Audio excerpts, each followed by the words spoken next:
Dans l'assemblée des saints, assoiffé je me tiens, que ton onction descende sur moi.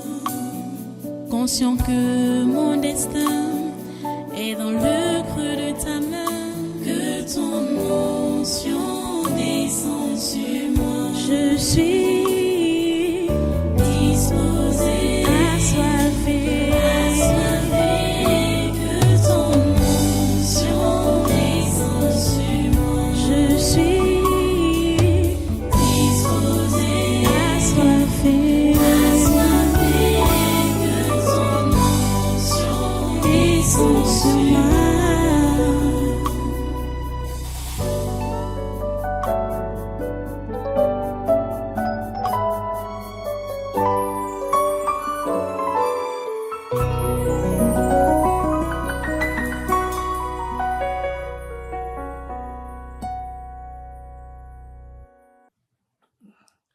J'aimerais que tu puisses relire, en tout cas, relire tout ce chapitre de 2 Thessaloniciens, le chapitre 2. Je me suis arrêté au milieu,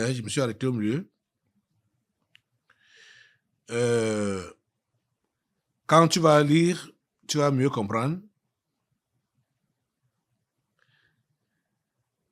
Peut-être il faut assois-toi. C'est mieux vraiment que je vous édifie avec ça. Continuons un peu la lecture. 2 Thessaloniciens, chapitre 2 là. Verset 7. On s'est arrêté au verset 6 pour la première fois. Verset 7 maintenant. Car le mystère de l'iniquité agit déjà. Le mystère de l'iniquité agit déjà. Il faut seulement que celui qui le retient encore ait disparu. Et alors paraîtra l'impie que le Seigneur Jésus détruira par le souffle de sa bouche et qu'il anéantira par l'éclat de son avènement. L'apparition de cet impie se fera par la puissance de Satan, avec toutes sortes de miracles, de signes et de prodiges mensongers. Et vous avez vu ça, tous ces temps passés, par des faux prophètes, au travers des faux prophètes. Vous voyez les gens qui sont activement pédophiles, homosexuels, détourneurs et tout ça là, qui disent qu'ils font des miracles au nom de Jésus. Vous avez vu ça? Ce qu'on appelait dans la église réveillée. Vous avez vu ça? Ce n'est pas nouveau. L'apparition de cet impie se fera par la puissance de Satan avec toutes sortes de miracles, de signes et de prodiges mensongers. Vous voyez qu'à notre époque même le diable n'est plus tellement efficace. Ce qu'il utilise, c'est le mensonge. Parce que quand vous allez voir de près, la plupart de ces soi-disant miracles-là, ce sont des faux miracles. Comme la Bible dit ici clairement que des signes et des prodiges mensongers. Donc, ce n'est pas seulement qu'ils ont fait un miracle et que, bon, ils ne prêchent pas la vérité, donc c'est le mensonge.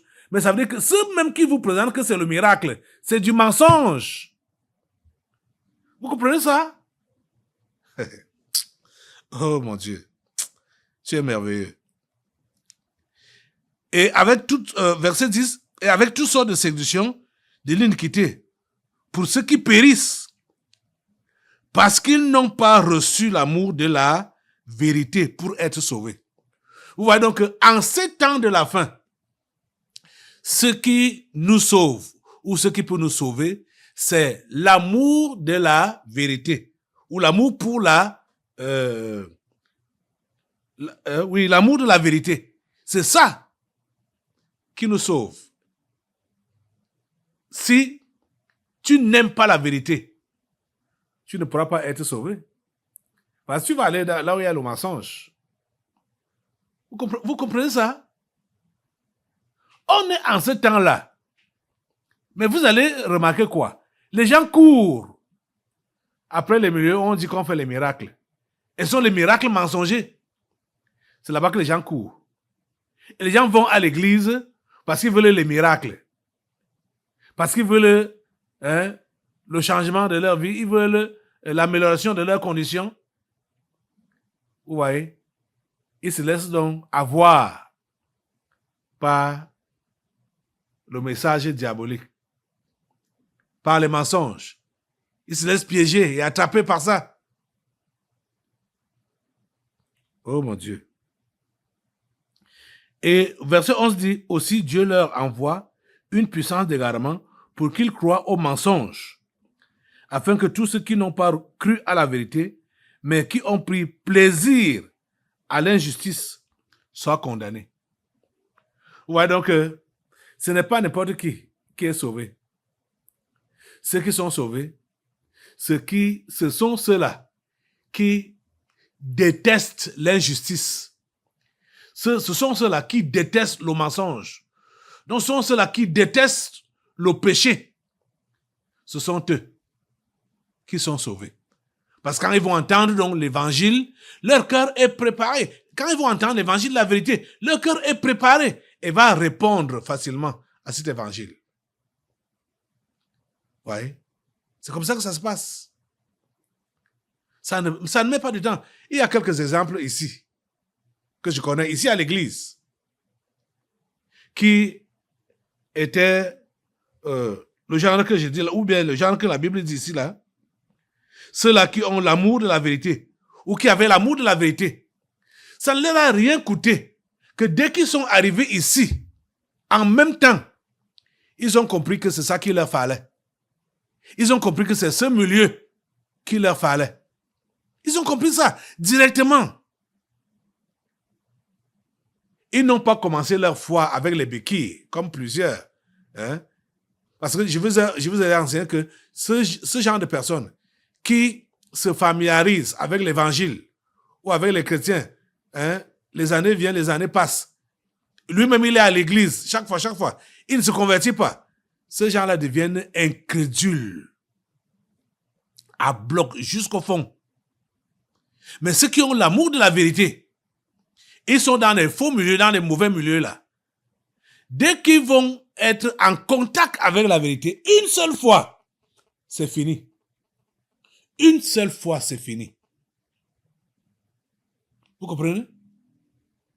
Ils vont se convertir, ils vont s'affermir. Vous allez croire qu'ils ont déjà fait des années dans la foi. Ils viennent même dépasser ce qu'ils ont trouvé là. Ce qu'ils ont trouvé là qui faisaient la religion. Ils viennent les dépasser. Dans la foi. Qu'est-ce que je veux dire? Je suis juste en train de dire que c'est parce que le diable s'est implanté pendant près de 2000 ans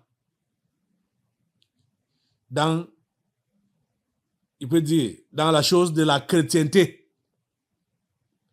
Mais ce n'est pas exactement ça, hein? C'est pour que vous compreniez que le diable s'est implanté dans la chose de la chrétienté. Parce que le diable et la chrétienté, ça ne rime pas ensemble. Mais comme on nous a fait croire que les religions qui sont là-bas dehors, c'est Jésus-Christ qui prêche, c'est pourquoi je parle, je dis donc que le diable s'est implanté dans la chose de la chrétienté. Dieu n'est pas là-dedans. Dieu n'est pas dans la religion. Dieu n'est pas dans le catholicisme. Dieu n'est pas dans le protestantisme. Dieu n'est pas dans le pentecôtisme. Dieu n'est pas là-dedans. Nommez toutes ces religions-là. Dieu n'est pas là-dedans. Vous comprenez ça? Il n'est pas là-dedans. Dieu est dans sa parole. Et sa parole, c'est cette Bible que j'ai devant moi. C'est elle que vous devez lire et c'est son message que vous devez croire. Voilà. C'est la même chose. C'est la prière, mais l'introduction est devenue un message. Mais je ne pense pas que c'est pour rien. Hein? Je ne pense pas que c'est pour rien. L'affaire là hein, je dirais, ça me tourmente, ou ça me gêne, je bouillonne à l'intérieur de moi là, pour faire comprendre à ceux qui sont vraiment chrétiens que nous sommes dans les temps de la fin et que cela est vrai. Ce que les apôtres ont annoncé depuis 2000 ans, plus de 2000 ans aujourd'hui, ça s'est déjà accompli. Ça s'est accompli depuis longtemps, avant que nous ne naissions. Et nous avons trouvé que c'est le diable qui est le patron, hein, de la religion. Et a déjà tout établi, il a tout fait, Et, oh mon Dieu.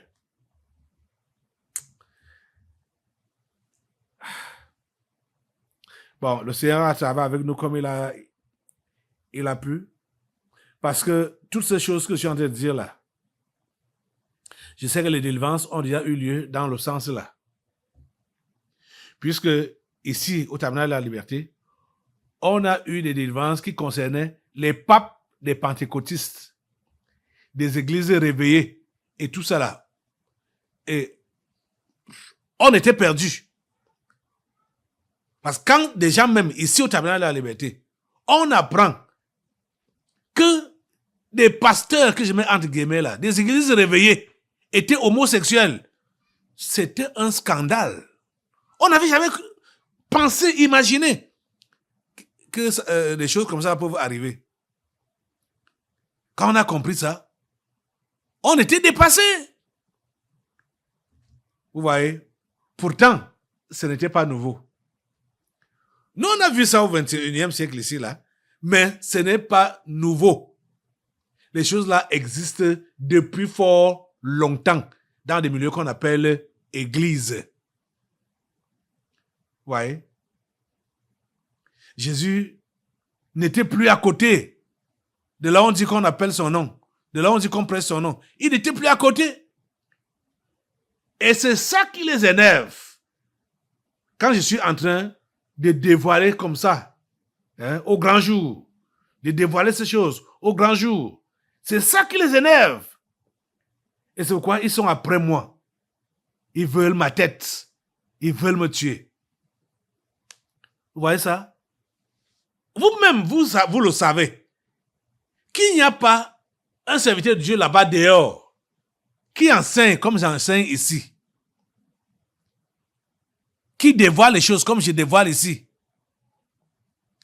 Il n'y a pas un milieu là-bas dehors où Dieu agit comme il agit ici. Avec les délivrances prophétiques, il n'y en a pas. On n'a jamais vu ça. Vous savez, quand on commençait 2012, 2013, là, il y a certains qui ont voulu imiter. Bah, ça n'a pas marché pour eux. Parce que c'est un truc qu'on ne peut pas imiter. Les délivrances prophétiques. On ne peut pas imiter ça. Et vous savez que l'ennemi a même utilisé certains ici pour vouloir déranger les délivrances prophétiques. Mais ça n'a pas mis long. Et même ceux qui pourront encore se lever pour vouloir grimacer les délivrances prophétiques, ils vont être exposés. Vous voyez ça? Les amis, nous devons être sérieux avec Dieu. Donc, ne pensez pas, s'il vous plaît, ne pensez pas que vous allez gagner ce monde et gagner le ciel. Ne pensez pas que vous allez gagner ce monde et être ami intime de Dieu. Ne pensez pas ça. C'est impossible. C'est impossible. Et ne pensez pas que vous allez abandonner ce monde, abandonner le péché, abandonner tout ce qui est mauvais, la fraude et tout ça là, et Dieu va vous abandonner. Jamais. Dieu prendra soin de vous. Il n'oublie pas ceux-là qui lui font confiance. Tu comprends? Vous voyez, j'ai dit j'ai longuement introduit comme ça, pratiquement même prêché, parce que nous devons comprendre qu'il faut qu'on se concentre aussi à prier les uns pour les autres, ici à l'église. Lève-toi encore pour prier Dieu pour tes frères et sœurs de la communauté, afin que ces choses qui sont prioritaires pour eux, et pourtant des choses vulgaires, des choses qui n'ont même pas de sens, qu'ils puissent laisser tomber ces choses-là et s'accrocher à leur Dieu. Prie le Seigneur. Seigneur, s'il te plaît, voici mon frère, voici ma sœur, voici mes enfants qui sont engagés dans des futilités, dans la mondanité, dans des choses secondaires, dans des choses non-sens, et néglige ta parole, et néglige ton travail, et néglige ton royaume. S'il te plaît, Seigneur, ramène-les à la raison. S'il te plaît, Seigneur, ramène-les à la raison. Au nom puissant de Jésus. Et donne-leur de comprendre qu'il faut tout miser pour gagner ton royaume et délaisser toute autre chose. S'il te plaît, Seigneur, permets que cela soit ainsi. Qu'ils doivent vraiment tourner le dos complètement au monde et à ces choses et courir vers l'accomplissement de ta volonté. Seigneur, s'il te plaît, agis. S'il te plaît, agis. Seigneur, apporte le réveil dans chaque vie, dans chaque cœur. Apporte le réveil dans chaque famille, dans chaque maison. Seigneur, je prie pour que ton feu soit allumé dans ces foyers, dans ces maisons, dans ces familles. Que ton feu soit allumé dans ces vies. Que ton feu soit allumé. Seigneur, allume-les. Seigneur, allume-les. Engage-les. Pour toi, Seigneur. Et pour l'avancement du royaume. Oh Dieu, s'il te plaît, agis. Au nom puissant de Jésus. Les attraits de ce monde, les convoitises charnelles, les convoitises mondaines, je prie, Seigneur, pour que cela puisse faner. Et Seigneur, s'il te plaît, donne-nous ton feu pour que nous puissions calciner toutes ces convoitises mondaines. Mets le feu sur les convoitises mondaines, les convoitises charnelles. Dans ta vie, dans la vie de ton frère. Mets le feu, mets le feu, mets le feu. Que le feu de Dieu calcine toutes ces convoitises mondaines, toutes ces convoitises charnelles. Pour Jésus, que ton cœur soit engagé. Rien que pour Dieu et pour son Fils. Rien que pour son œuvre. Seigneur, engage-les. Engage-les.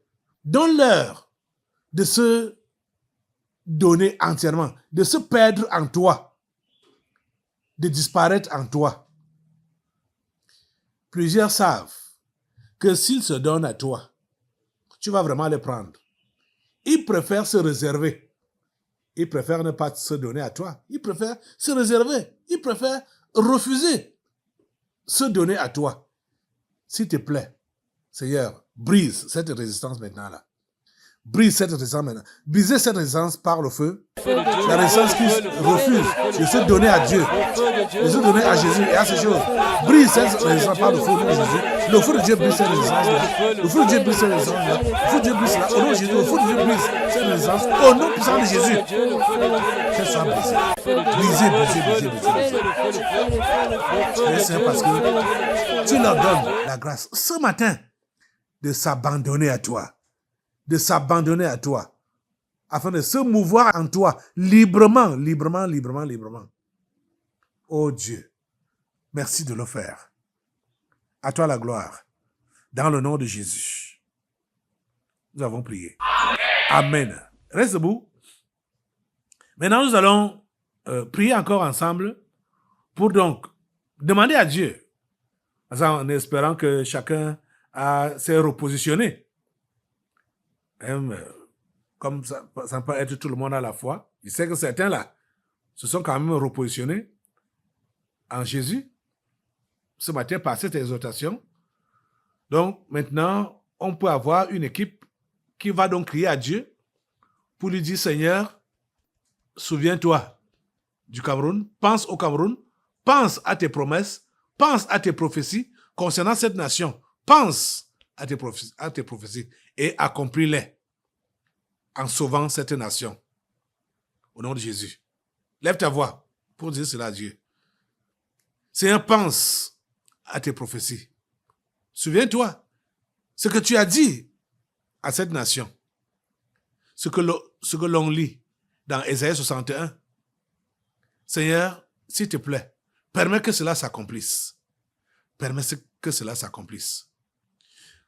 Au jour d'aujourd'hui,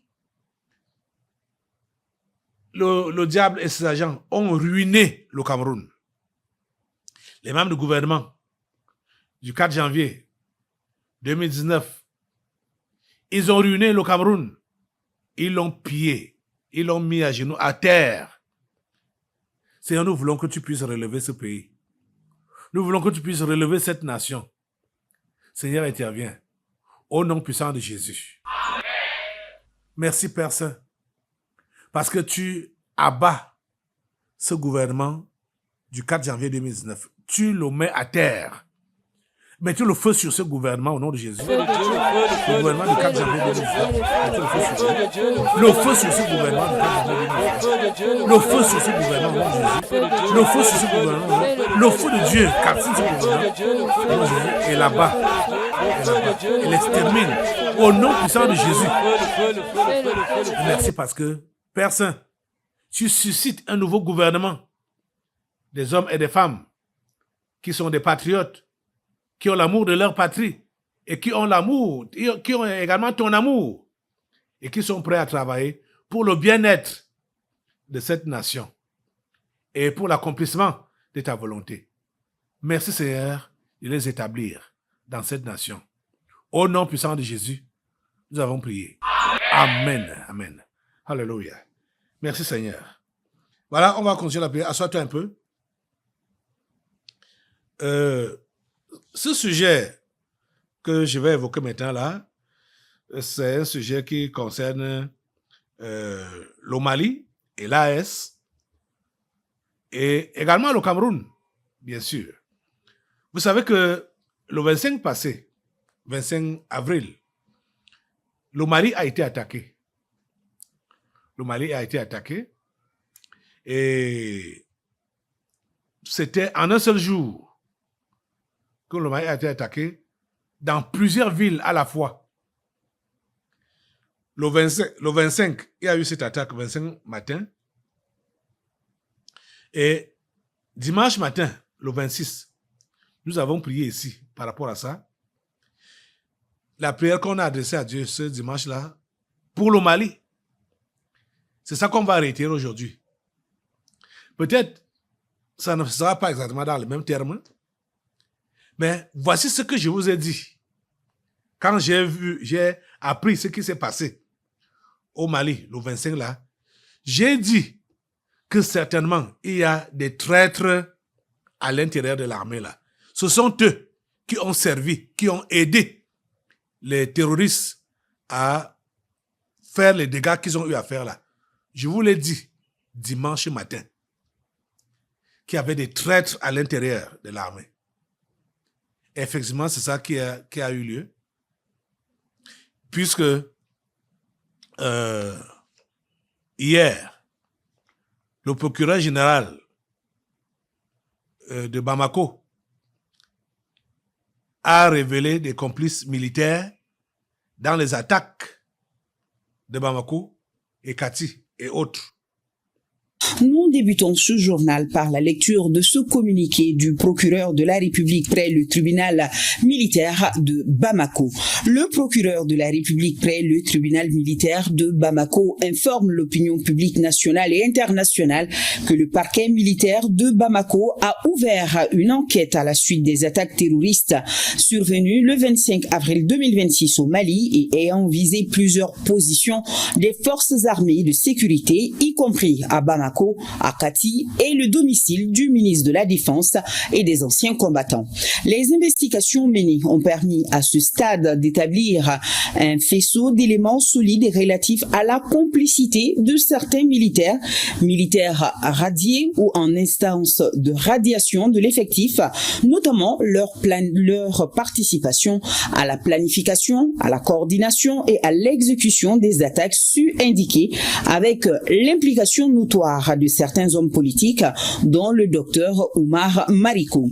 L'enquête qui confirme en outre la participation du nommé Alassane Diallo dit Abedi, militaire radié, mort au cours des combats et en visé Kati, a également permis d'identifier comme présumés co-auteurs et complices les nommés.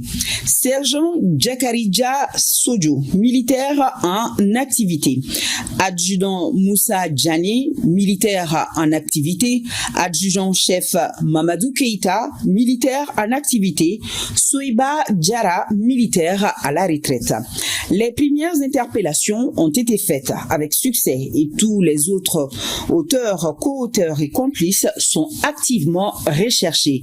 Le procureur de la République près le tribunal militaire de Bamako félicite les unités d'enquête et les services de sécurité pour leur professionnalisme et rassure l'opinion publique et l'enquête en cours et celles subséquentes seront conduites dans le strict respect de la réglementation en vigueur.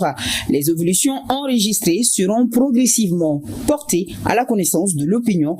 Le procureur sait pouvoir compter sur la bonne compréhension de tous et de chacun. Comprenez? Hier, le procureur général a révélé ça. Ils ont attrapé ces traités-là. Ils ont attrapé. Il y avait des gens qui étaient encore en fonction, des militaires qui étaient encore en fonction, des militaires qui n'étaient plus en fonction, ainsi de suite, qui ont aidé les terroristes à faire les dégâts qu'ils ont fait au Mali. Et vous n'ignorez pas que la même chose a souvent été révélée ici, que dans l'armée camerounaise, il y a des traîtres, il y a des pions ennemis. Donc, comme j'ai dit que le sujet qui concerne le Mali, le Burkina Faso, le Niger, ça concerne aussi le Cameroun. Nous allons les éradiquer. Nous allons les chasser, ces traîtres. Que ce soit au Mali, que ce soit au Niger, que ce soit au Burkina Faso, que ce soit au Cameroun. Les traîtres qui sont à l'intérieur de nos armées doivent être démasqués. Et certains là-bas au Mali avaient été radiés de l'armée même depuis longtemps. Mais, ayant été radiés de l'armée, ils ont gardé des contacts avec des militaires en fonction. Même le général Sadio Kamara, qui meurt là, il avait gardé les relations avec un ex-militaire qui était radié. C'est l'ex-militaire là qui le trahit et qui le fait tuer. Vous voyez ça? Oh. Vous voyez, bon, on dit que ce qui se ressemble, ça semble. Parce que quelqu'un qui a été connu comme un indiscipliné et qu'on a chassé de l'armée, comment est-ce que quelqu'un qui va donc être discipliné dans l'armée et va garder une relation étroite avec cette personne-là? Vous voyez? Donc, c'est lui-même qui a aussi cherché sa mort. Parce que c'est pas... vous voyez, ce que je dis là, ça peut choquer. Ça peut choquer certains. Pour dire, comment le pasteur s'il parle comme ça? Hein? Voilà un patriote, il était avec les autres, ils ont bien combattu, ils protégeaient la nation, ils voulaient sauver la nation. Mais il faisait quoi en amitié étroite avec le radié de l'armée? On dit qu'il a même beaucoup aidé le gars là. Il avait beaucoup aidé. Il lui a donné un capital pour faire les affaires. Hein? Ils avaient quelle relation Quel rapport ensemble? Oh mon Dieu. Et voilà, il a trahi et on l'a tué. Assemblée, tu vas te lever. Et tous les traîtres qui sont donc dans l'armée malienne, dans l'armée burkinabé, dans l'armée nigérienne et dans l'armée camerounaise, tous ces traîtres-là doivent être démasqués. Mets le feu sur eux, démasque-les par le feu. Démasque-les par le feu, démasque-les par le feu, le feu de Dieu démasque. Tous ces traîtres, tous les traîtres, ils sont encore là, dans l'armée malienne. Ils sont encore là, à l'intérieur. Ceux qui sont en fonction, comme ceux-là qui ne sont plus en fonction, dans l'armée malienne ou dans l'armée burkinabé. Vous voyez, tout récemment au Burkina Faso, c'est un ancien officier de l'armée burkinabé qui était à l'origine de la déstabilisation au Burkina Faso. Et il a même été un ancien chef d'État d'Amiba. Au nom de Jésus, tous les traîtres là, tous les traîtres, mettez le feu sur eux, mettez le feu sur eux. Qui qu'ils soient, je dis au Mali, au Burkina Faso, au Niger, au Cameroun, mettez le feu sur eux, mettez le feu sur eux. Qu'ils soient en fonction, qu'ils soient en retraite, ou même démis des fonctions, au nom de Jésus, le feu de Dieu les calcine. Le feu de Dieu les calcine. Le feu de Dieu les calcine. Le feu de Dieu les calcine. Le feu de Dieu les calcine. Le feu de Dieu les calcine. Au nom puissant de Jésus, ils sont calcinés par le feu. Ils sont démasqués. Ils sont démasqués. Avant qu'ils ne passent à l'attaque, avant qu'ils ne passent à la traîtrise, ils sont déjà anéantis. Ils sont déjà anéantis. Ici au Cameroun, ils sont déjà anéantis. Dans tous les corps d'armée, ils sont anéantis. Au nom puissant de Jésus, ils sont anéantis. Au nom puissant de Jésus, ils sont anéantis. Au nom puissant de Jésus. Merci Seigneur. Oh Dieu, sois béni, sois glorifié. Au nom puissant de Jésus, nous avons prié. Amen. Alléluia. Alléluia. À toi la gloire, grand Dieu, pour ce que tu fais. Merci de nous écouter et de nous exaucer. Dans le puissant nom de Jésus, nous avons prié. Amen. Amen.